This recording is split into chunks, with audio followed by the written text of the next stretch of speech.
So several of you joined us for our first meeting on Monday the 22nd, but for those of us who are just joining us for the first time today, I'll just set a little bit of context to how we came to this place.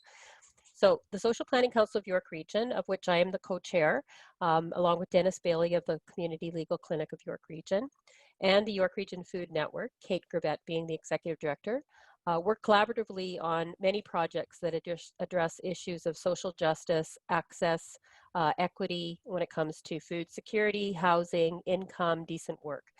So for the last 2 years, we've also worked in very close partnership with Sean and the Ontario for All campaign to increase the capacity of nonprofits across the region and those that they serve to advocate for good public policy. So part of the reason for this series was to create a space for critical conversations in York Region, to look at systemic barriers and to frame policy directions that would help us ensure a more just recovery from COVID-19. So we know that prior to COVID-19, the playing field was anything but level. And the pandemic has really revealed to us that the massive gaps that exist in our system and in our communities that leave many populations more vulnerable under circumstances, even more so under circumstances that we've experienced through the pandemic. So we saw an opportunity to have conversations about how we could do things very differently. And we are all ideally positioned in our roles within the sectors to help shape that new path going forward, and choosing not to go back to the way things were, but work at creating a more equitable and inclusive landscape with regards to all of the sectors that we work in. So we have had our first event, which was on the 22nd, as I mentioned, to which we had over 99 people registered. And we were really excited to know that that was such a large interest for folks, but we could only really scratch the surface on the 5 topics that we had special guests present to us on that day: adequate income, food security, excuse me, income security, housing, and the public not-for-profit sector at large. So today is our first opportunity to dive really deep on one of those topics, being food security. So I will do a couple of housekeeping details, and then I'll pass it over to Kate as she will summarize the event on the 22nd and what we heard from people. So again, recording the event is something that helps us to be able to better capture your insights. So that's something that we hope to do unless people have objections to that. Right now, everyone in attendance has been muted, and when we begin the discussions, you can raise your hand either in the reactions section at the bottom of the screen or also in the participant section to let us know. You can also put something in the chat box to indicate that you have a question or want to make a comment, and we'll be keeping track of all of those indicators so that we can keep a good speakers list and make sure we don't miss anyone. For those who are on the phone, Sean will check periodically, and you can unmute yourself by pressing *6 to be able to speak. So that's something that we'll check in periodically so we don't miss any of you who are calling in. And now I'll turn it over to Kate for giving us the context for why we're here today and what we hope to accomplish. Great, thank you, Yvonne. Hi, everybody. It's great to have such a wonderful turnout today for this very first breakout group of ours. So on June the 22nd, we had Chef Maxine Knight, our culinary program director here at York Region Food Network, offer a sum up of what we've been seeing and experiencing during COVID-19 and some of the responses in the communities and where some of the trends and our concerns are as well. So just to take a step back, pre-COVID, generally speaking, society's response to food insecurity and the response throughout agencies and so much of what we do in York Region has really been food. So really in the early 80s, the very first Canadian food bank opened in Edmonton, and it was meant to be a temporary response to inadequate food access due to job losses and, during the recession. And the intention was that food bank would really put itself out of business.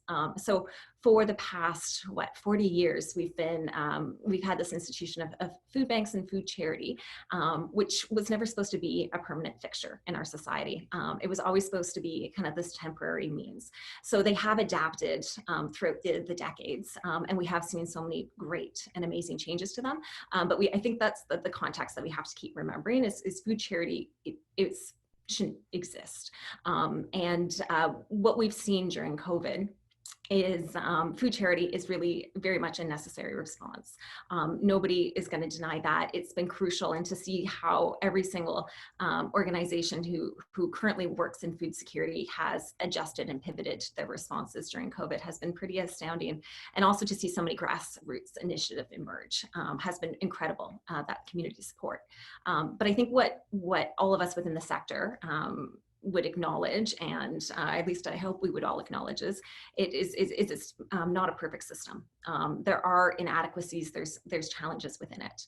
And I think what COVID has done, and where it's moving the conversation around food insecurity and food security is around these imperfections to the system, and how these imperfections, it's not just about creating a better food charity system, it's about moving beyond the food charity system and moving beyond this status quo that we've created for ourselves. So throughout COVID, what's been really interesting is we've seen a lot of organizations who have never needed to think about food, worry about food, touch food before, need to consider food. We've had organizations who we've actually never worked with or spoken to call us and express that their participants and clients don't have enough food. They might not be able to leave their homes and need to be connected to resources in the community. So I think first and foremost, we have more people within York Region and within social service agencies recognizing that food is an essential good, and is starting to kind of integrate those food security conversations within their staff and their organizations. And I know there's a lot of people on this call who've been working in food responses right now, and I think all of us would agree the geography of York Region has been one of the biggest challenges that we've seen during COVID. It's the transportation. And I think it's the logistics of how do we get food to people. And our system has been doing a lot of deliveries to people who can't leave their homes, and also trying to increase food access to where people are. But I think it begs the question of, are there better ways to be doing this? Rather than us delivering food, are there ways that we can possibly get money and to get income, grocery cards, whatnot, into people's hands so then they can go to their local retailer, rather than us kind of carting and driving all around the region. I think one of the other things that a lot of organizations, and I know we've been struggling with this quite a lot too, is the question around culturally appropriate foods. York Region has, and I think one of our greatest strengths is we have so many different cultures throughout all 9 municipalities, which really is beautiful and wonderful. But when we look at that around food charity, what might be appropriate for some populations might not be appropriate for other populations. And this has been a huge struggle of how do we more appropriately target food access to neighborhoods and communities, and making sure that people have access to foods that they actually want to be eating, that they want to be serving their families. And I know with our services and programs, we've seen so many people who come to us and comment that they comment, a lot of people who may not have, who might be newcomers to Canada have commented to us that kind of our idea of what breakfast is not what their idea of breakfast is. So there's much more emphasis on fresh foods, different types of fruits and veggies, appropriate meats and fishes as well. So that's been a huge struggle of how do we make sure that people have access to the food that's actually nutritionally and culturally appropriate to them. And then I think kind of overarching all of this, and something that we've seen as an organization and have been concerned about is really our government's response to food security during this crisis.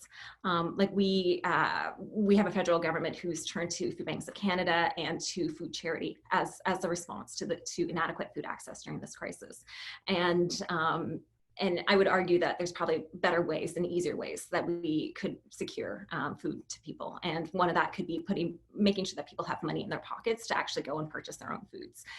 To me, we ponder quite a lot that so many food charity organizations are heavily reliant on volunteer labor, heavily reliant on donations as well. So to have the secondary food system that we're relying on, and we have hundreds of thousands and millions of people across the country relying on, just to us doesn't seem like the best use of resources, time, and not the appropriate response that we need.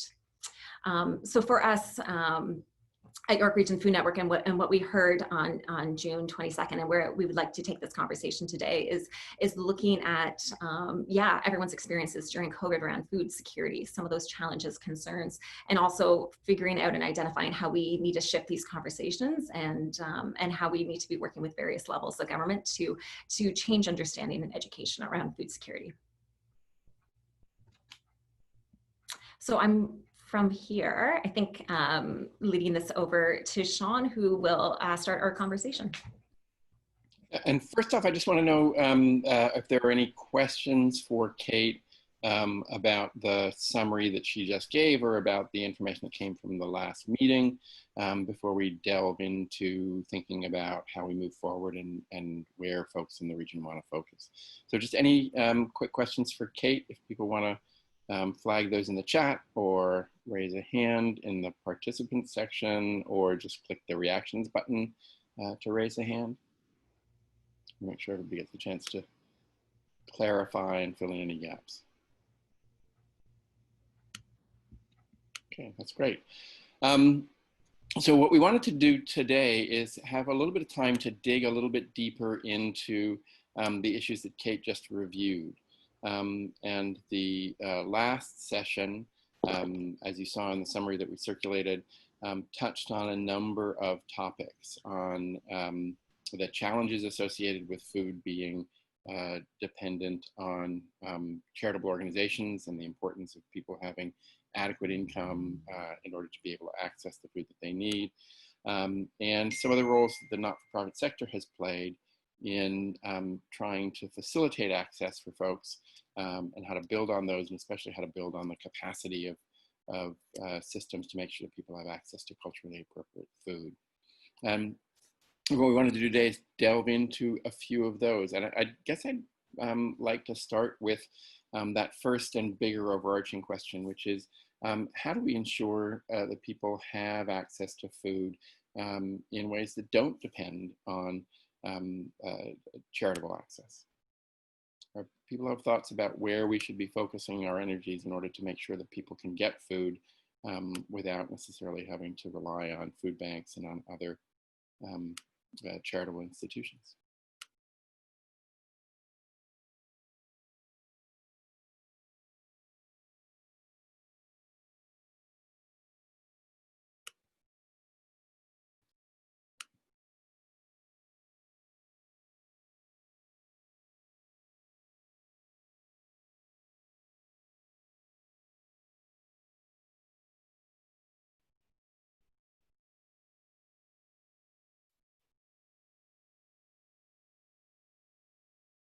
Janice, I have you there. I am here. Hi, thank you for Sorry, this meeting. and I apologize if I'm a little bit slow. I've got a lot of screens to scan because there's so many participants. Not to worry. I just want to say I appreciate everybody here, the speakers. Thank you for this invitation. The only thing, as you were talking about that, the only thing that came to mind, I don't know how it would look, but somehow we got to have the grocery stores themselves as a whole be part of this solution. A lot of times the food is just thrown out. If it's not pretty, I'm talking about fresh food, if it's not pretty enough, it just gets discarded, returned. Somehow we've got to get involved the farmers directly into this as well. As I said, I don't know how that's going to happen, what it would look like, but it can't be just the federal government, municipalities, and as you say, the organizations themselves. Somehow they can coordinate with each other to make it happen. I just don't know what the logistics of that would actually look like, but that's what came to my mind. Right, yeah, and having the food systems be responsive to ensuring that there's capacity to get food to people who need it, I think is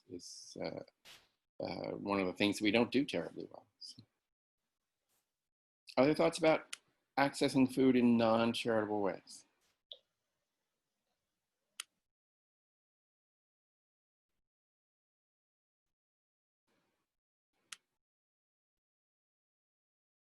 Dennis, I have you next.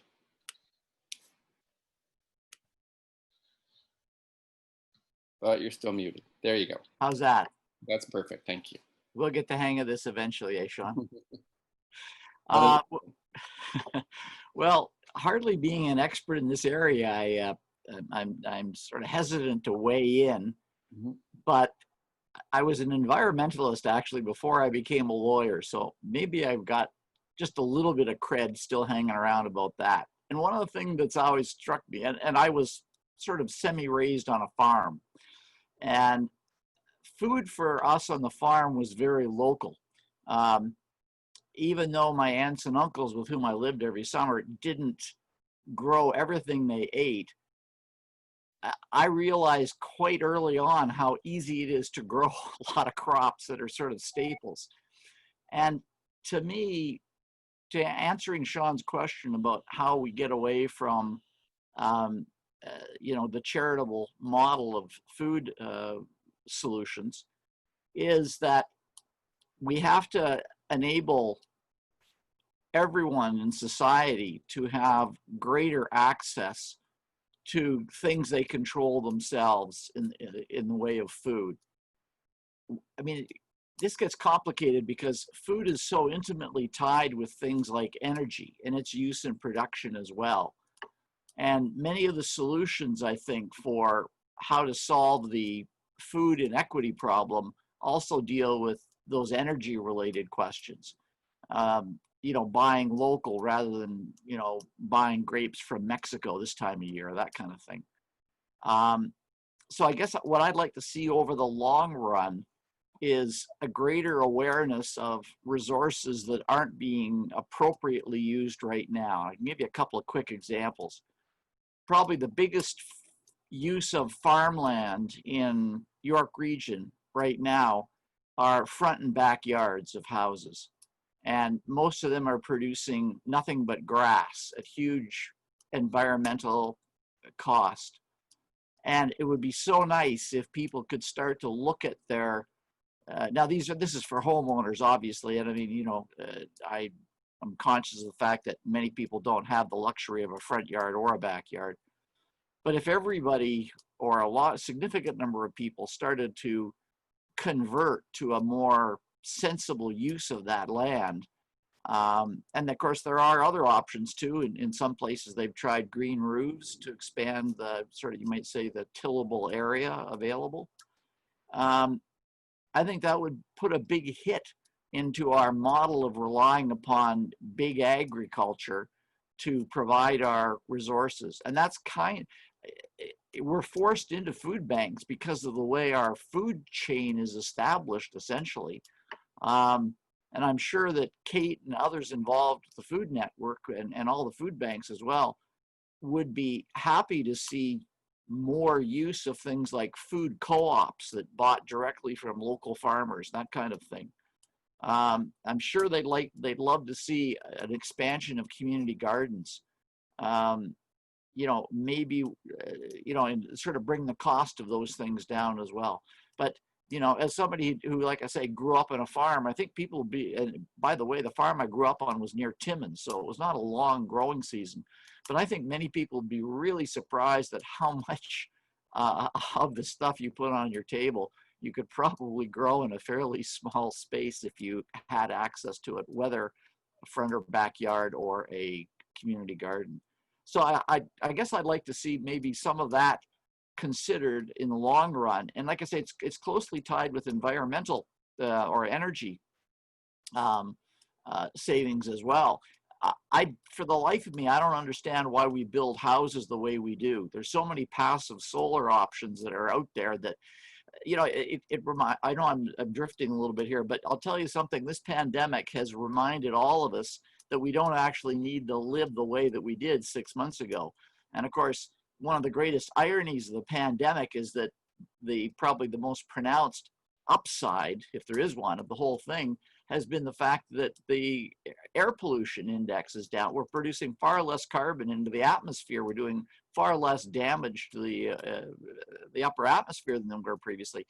And all of these things could be assisted or implemented in the long term, I think, if we had the proper role modeling available to us. I recall years ago in Toronto, there was a greenhouse that was built down on, where was it? Madison Avenue or someplace like that. And it was can't remember who the builders were, but it was one of the early role models on how to basically build a zero energy habitat. And I think something like along those lines, but updated by 30 or 40 years, and showing people how they could actually produce and grow on a fairly small area some of their own food sources would get us all thinking in the right direction. And as a final thought, I would just wrap up there, Dennis. Sorry, yeah, okay, I'll make it quick. In my own town of Richmond Hill, or city, whatever it is now, we have a gardening competition every year. And guess what they award for? The best front yard display of flowers. And I would think it would be just so much more 2020 to update that and give those awards out to people that actually made the most productive use of their front yards, rather than grow flowers. No, I got nothing against flowers. Do it, knock yourself out. But I think we've got to think about a more sustainable world. And that probably means using our available space for more intelligent things than growing just flowers and grass. Yeah, and it's worth noting that right next door in Brampton, I think about 11,000 people signed up for their home gardening program to grow food in their yards during the pandemic. So there are things that we can do collectively on that. I think Ross was putting his hand up next. Folks, nice to say hello. I wanted to just relate, Sean Loney spoke at the church here in January. And he gave the illustration of the Garden Hill First Nation in northern Manitoba.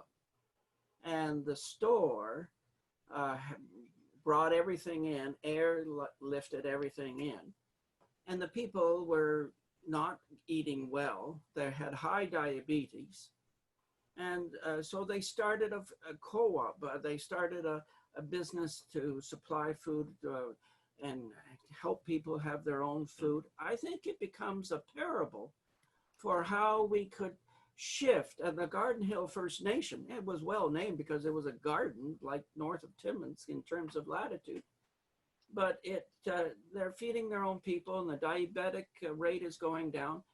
And the impact is being noticed by the government of Manitoba.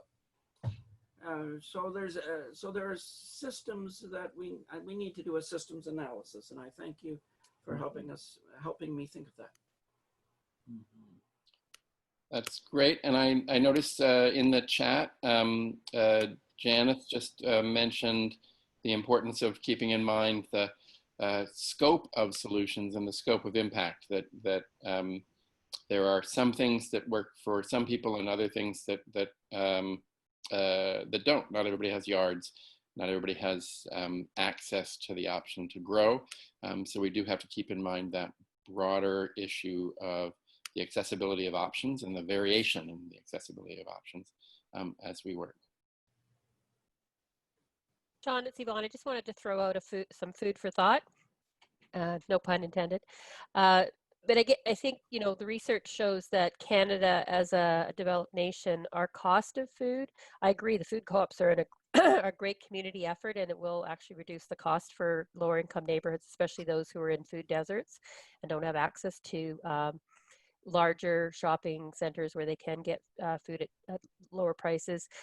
But our food costs in Canada, for those that look at study food security, would say we would say you know, across the board, food costs here are not the biggest problem. That, you know, if you go to Europe and look at other places, that's where food costs are extraordinarily high. What's really changed in the last 30 years, more than anything, is the amount of precarious work, which makes it very hard for people to afford housing and food. So that becomes a tension. And also wages that have stagnated. So yes, the cost of a loaf of bread has exponentially increased, but the cost, the amount of money that people are making or are eligible for, depending on if they're on some type of income support, has not kept pace in any way, even close to the rate of inflation. So in terms of people actually having the income they need to purchase, regardless of all the ways that we figure out how to make more fresh and local food available, it still becomes an issue of income as well.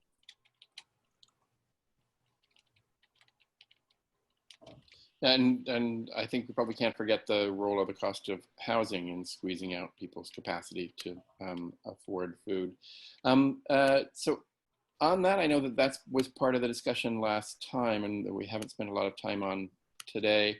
Do people have thoughts on the income systems that we have? Are they adequate to ensure people have access to food? Do we need to be rethinking how our income systems work? And you know, in what way should we be rethinking those systems?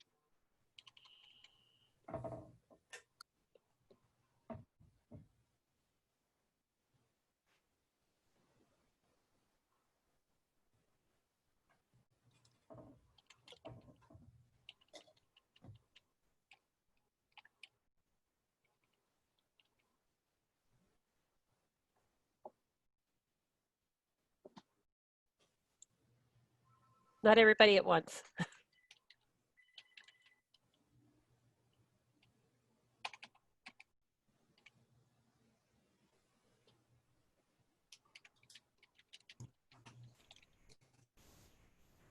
How do I raise I have my hand raised, but I don't know what to do next. Go ahead, Pat. And I think in the things Yvonne said and Dennis, the worst threat is people not knowing how long the job they have will last. Their wages aren't great, but I think in a lot of ways it's even worse to not know whether or not you're going to have a job next month and have to worry about what the hell will you do then, and how can you squeeze anything out of what you're getting now. So I would bring it back to the precarity of job security and wages.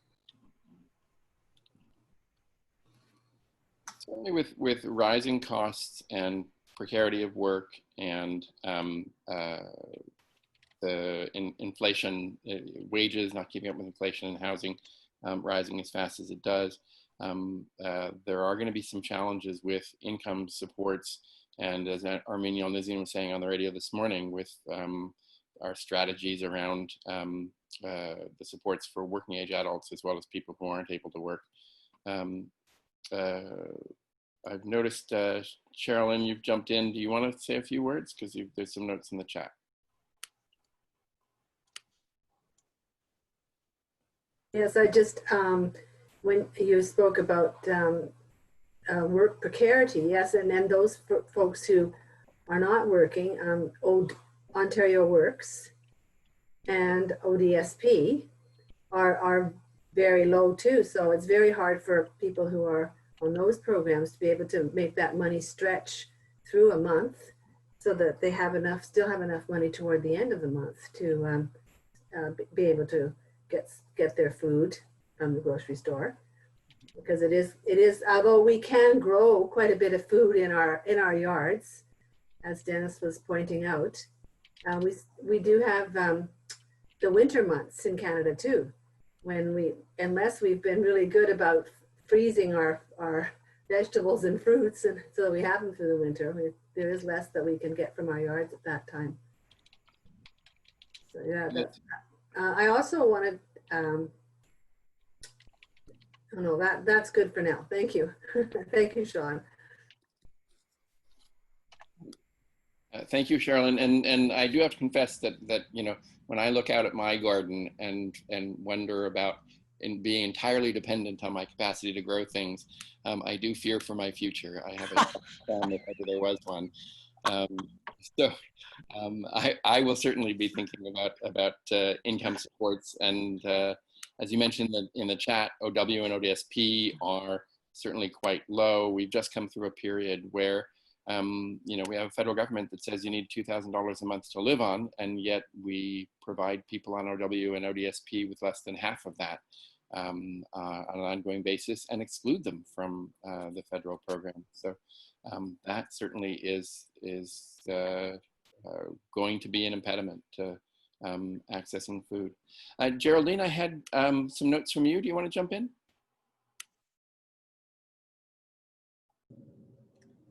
Not really. I was just saying that I think just in small communities especially, I think the whole idea of co-op grocery stores are a really good idea. A lot of small communities don't have a grocery store, and they have a convenience store, which the word convenience, is really the thing, because then they charge extra for that convenience rather than a supermarket, like even a small grocery store that would have normal prices for things. I feel like people, that convenience can be very expensive.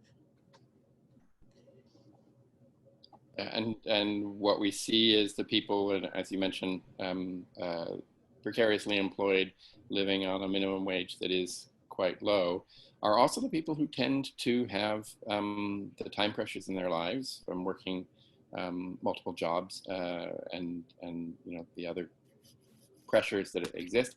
And so they're often the more likely purchasers of food from convenience stores where prices are higher. So that certainly would be an asset. And to Dennis's point about coming from the north, I remember there being co-ops of all kinds of for all kinds of things up in the north that we don't have access to here, and so we pay incrementally more.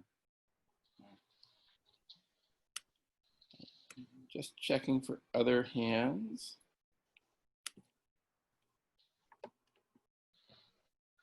Melanie, did you want to jump in?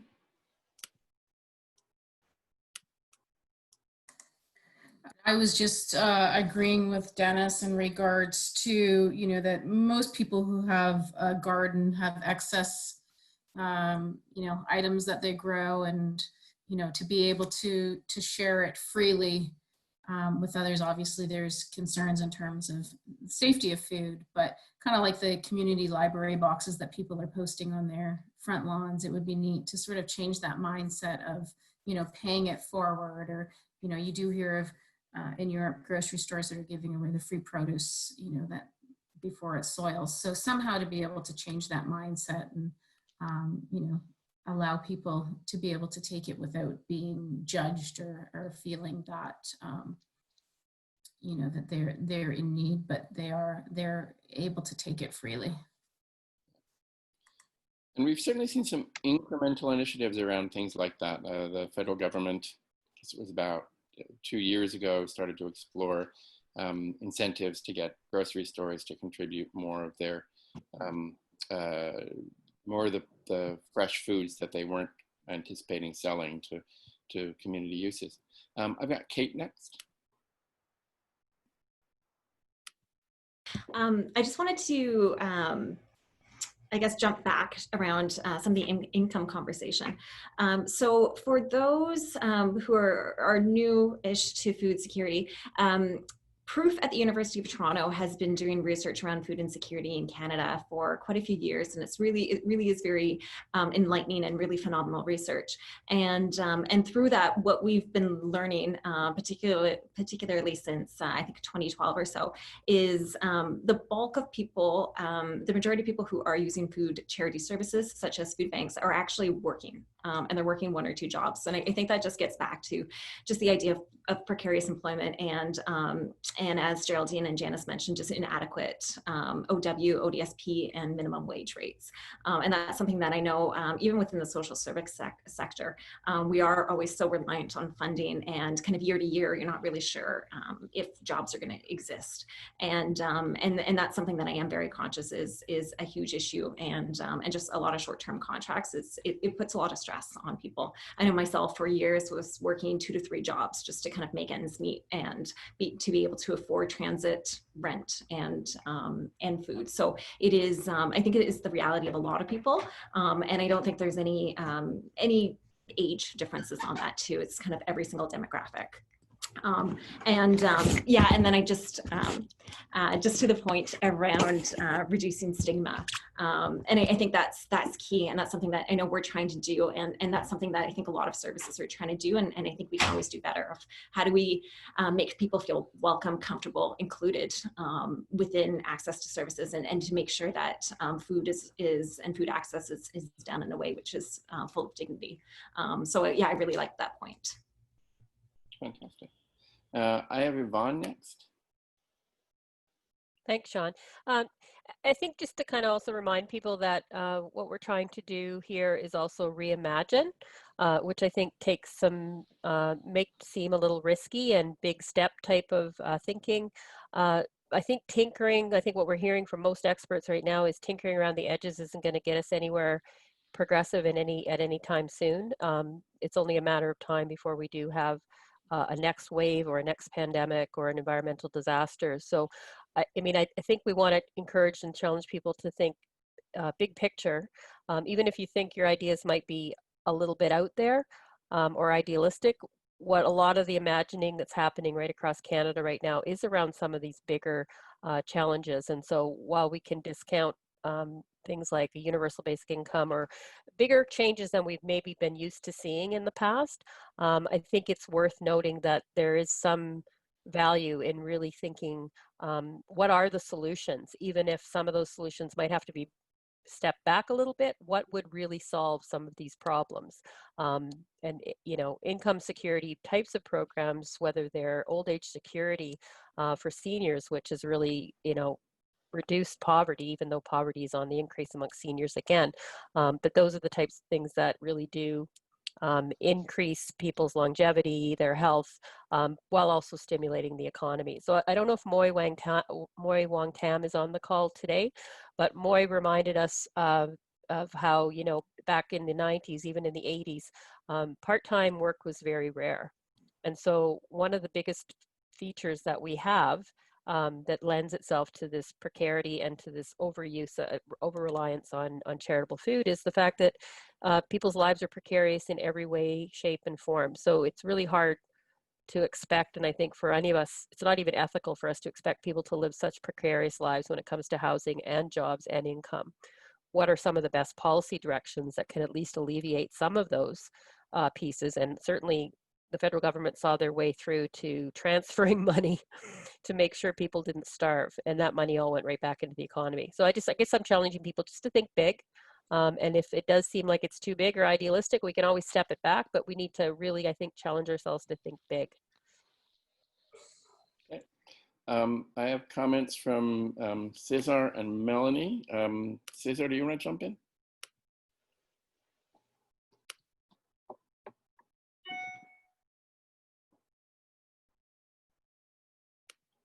There we go. Cesar, go ahead. Can you hear? Yeah. Yeah, I just, hi everyone. I was sort of writing because like many other issues in society, food insecurity is a complex program that it's important to keep in perspective and understand the food system, how the food system works. And on a global scale, but also in a local context. The more to summarize, since I write most of my comments in the chat, the most important is to understand that and understand the role that we play as a consumer. So the fact when people use a tagline like from field to table, for example, to understand how food is go to the cycle from the farm to our table, and what are the pieces that play in that. I think at the end it's important, as I expressed in the chart, to become more food resilient personally, but also as a community where we support the local farm, we start growing our own food through community gardens. We start reducing waste. I mean, if we don't address the issue of waste, where close to 60% of the produced food is going to waste, we're not really addressing the problem. So again, we had to really look in a context of systemic food cycle and see our role in each one, from the fact of how we can support the local farmer and with good and environmental sound practices, to how we can reduce waste in our kitchen. So there's many things and decisions that we can be and we can play, and it's part of trying to start addressing the problem. Thank you. Fantastic. Thank you very much. So I'm conscious of the time. We're about 3/4 of the way through our time, and I'm sort of seeing a pattern in the interventions, and I'm really kind of seeing people digging into 3 areas of concern about food security. And from sort of smallest to biggest, I would say, one is support for independent access to food, support for community gardens, support for yard gardening, support for gardening co-ops, and that model as being something that we could potentially try and build on in York Region, you know, with the city of Brampton persuading, you know, 11,000 people to take up gardening. There's certainly some capacity to spark real action there. The second is about food systems that are a lot more responsive, that are less inclined to waste, that manage their waste better, that make food available to people who are food insecure based on surpluses or things that they you know, aren't planning to sell at that point. And you know, looking at the waste orientation of the food systems, the absence of co-ops as tools for trying to give people better access. And the third, and probably the largest, is looking at how people have stable incomes by virtue of decent work and the absence of precarity and decent minimum wages, by virtue of income supports like CERB, and more viable versions of OW or ODSP or EI. Is that a fair summary of what people are talking about? Did I miss anything that people were trying to put on the table, or fail to capture some of the nuance of some of the things that people were flagging? I see food hubs as a mention from Janice as well, and Melanie mentioning gardens in parkettes in other municipalities. So those are pretty consistent with what's been talked about so far. Any other missing bits or things that we should add? Because I do want to go on to what we do, because it's important that not only do we identify problems, but we figure out what to do about them as the core of this kind of work. So I guess I'd like to look at those 3 categories and hear from people about where they think there are opportunities to do better in those areas. And let me just start with that smallest one, about creating space for people and encouragement and support for people to garden and generate their own food in communities, to create community gardens and backyard gardens. And as I think Sherilyn said, shareable backyard garden production. Where do we think that help could come from? How do we think that could get productively animated?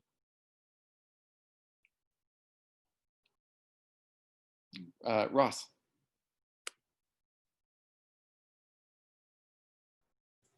Go ahead. The Sean Lonely lens is to do a social enterprise. So my mind went to, you could hire young people or any people with gardening skills to go around to different plots of land in different homes and germinate the seed, have the seed germinated and grow the crops and weed them. And because some folks in those houses aren't interested in doing that kind of gardening, food production gardening, but you could make a social enterprise, might make some money. There in Toronto, if I recall correctly, there's a social enterprise called Far From the Tree, where they go and pull all your pears and peaches and cherries off your tree. I used to have a cherry tree in my backyard, and I could never get up high enough to get everything off it, so it would just make a mess in my yard. But that was certainly popular there. Other thoughts about how to build more capacity in the independent access to food area?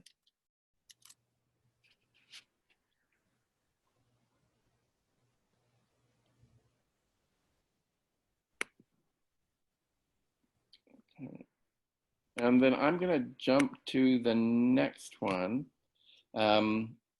which is about the food system. How do we get grocery stores and farmers and food systems to be more responsive to people's needs and more accessible in terms of how they distribute food, and how do we create co-ops and other things in the food system that can help.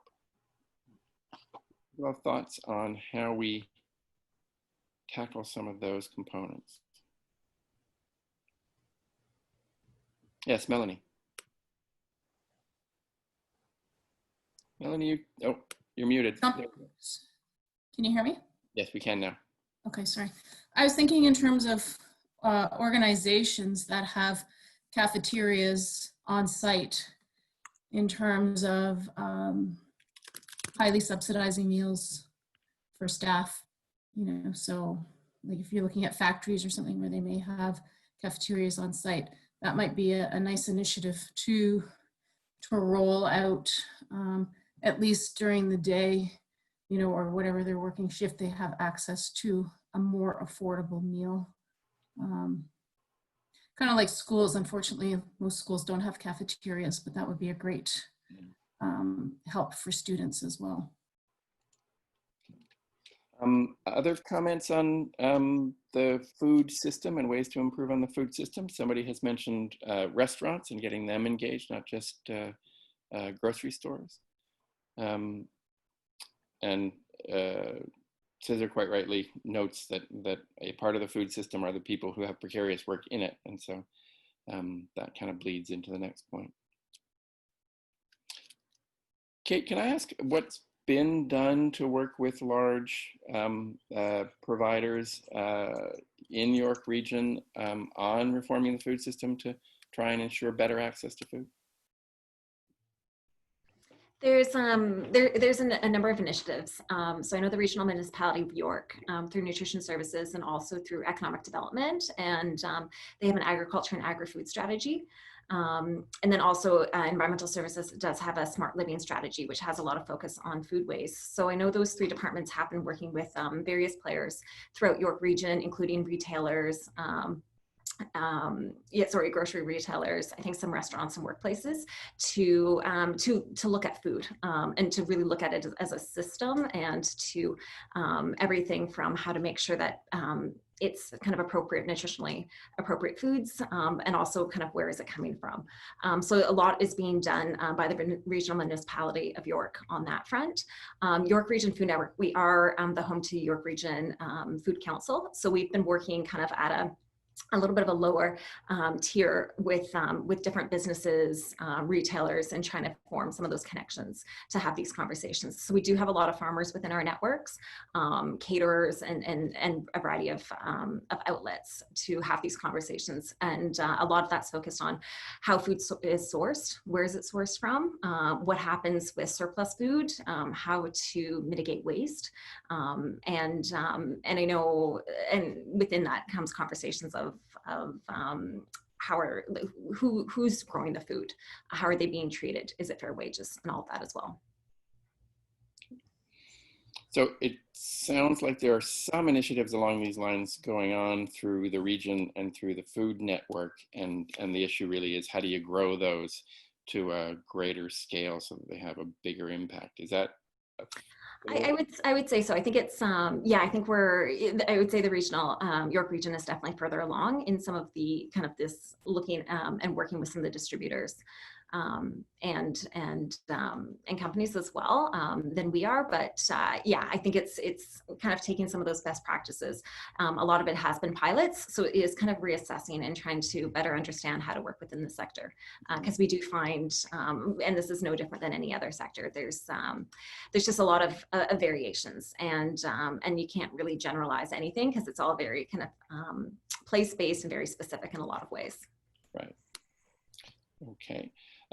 And let me go last to the question of income supports. We've talked about decent work. We've talked about, I got an email today about the importance, an email from the Workers' Action Center that are some of the leaders on decent work and work precarity, calling on the feds to extend the CERB for longer until we're actually out of the pandemic, but also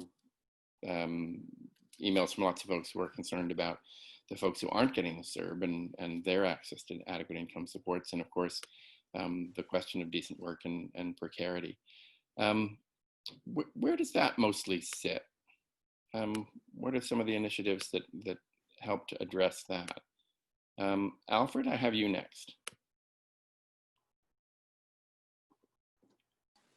Oh, hi. Sorry, I forgot to unmute myself. I was just going to share that one of the programs that we've offered recently at CICS was that we partner actually with a restaurant to offer meals that are delivered to vulnerable seniors. And we realized that given the environment right now where restaurants are struggling, and we partner with one of them to offer meals that are greatly discounted and subsidized. And we utilize a delivery company as well as volunteer drivers, and to deliver these prepared meals that are designed by a dietitian to people who need them. And one of the learnings that the restaurant shared with me was that now, I mean, they are offering these meals at greatly discounted prices, and these meals aren't usually generally offered on a menu. But one of their benefits that they are gaining is that it helps them stay afloat during this time, and it helps it keeps like their staff busy and employed and so on. So I was sharing earlier that that's a piece of learning that we are gleaning from this experience, that you know, you've an organization partner with a restaurant or someone in the food business, there can be a lot of room for partnerships and just sort of creative ways of taking their expertise and helping with, you know, the pressing issue that we're facing. So I mean, and that could be something that can be rolled into production much quicker, I mean, given the crisis that we're currently facing. Mm-hmm. So I hear a lot of enthusiasm, not just for scaling up some of the pilots that York Region is doing, but for trying to make sure that there are more partnerships out there, so that we can try and increase people's access and learn from folks who are in the food system about how to make the food system work better for other folks. Anything else on that point, or can we talk just a little bit about income supports, and then we're almost out of time, so we're going to have to wrap up in terms of next steps. Okay, so just on income supports, I know we're pressed for time a bit, but we've talked really about things that fall into two different categories. One is around decent work and around how we make sure that employment is stable and reasonably compensated, and we try and reverse some of those what often get called perverse incentives around part-time work, and those are mostly provincial regulatory items. And then we talked a bit about income supports, which traditionally are a provincial item, but the federal government's been playing a much bigger role in that space lately and seems to be the principal player in that space. Is that a fair description of where those things land? I don't know if people have anything to add to that sort of quick summary. But I guess the next question is, how do we start to tackle some of those? So we sort of have identified a bunch of different activities. There's some work to be done to try and persuade, to try and create some movements around independent food, either through social entrepreneurship or through independent action or through access to community gardens in public spaces, and in particular in park spaces people have mentioned, which is sounds sort of like a food network municipal type of activity, much the way it was in Brampton.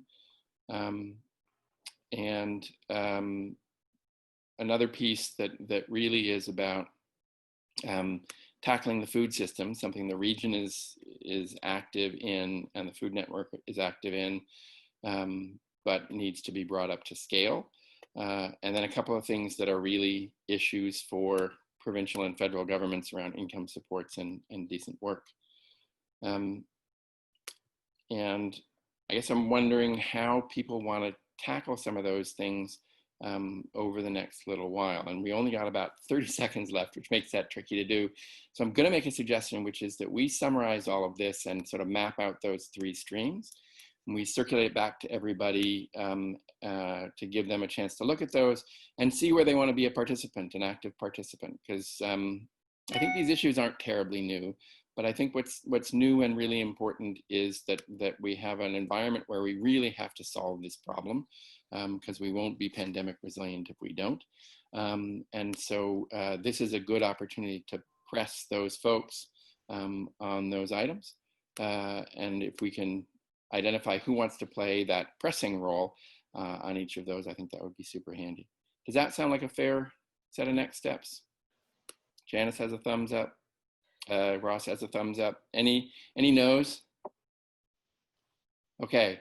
I'm going to turn it over to Kate and Yvonne then to wrap up, and they can talk to you about those next steps and when we'll get information out to you.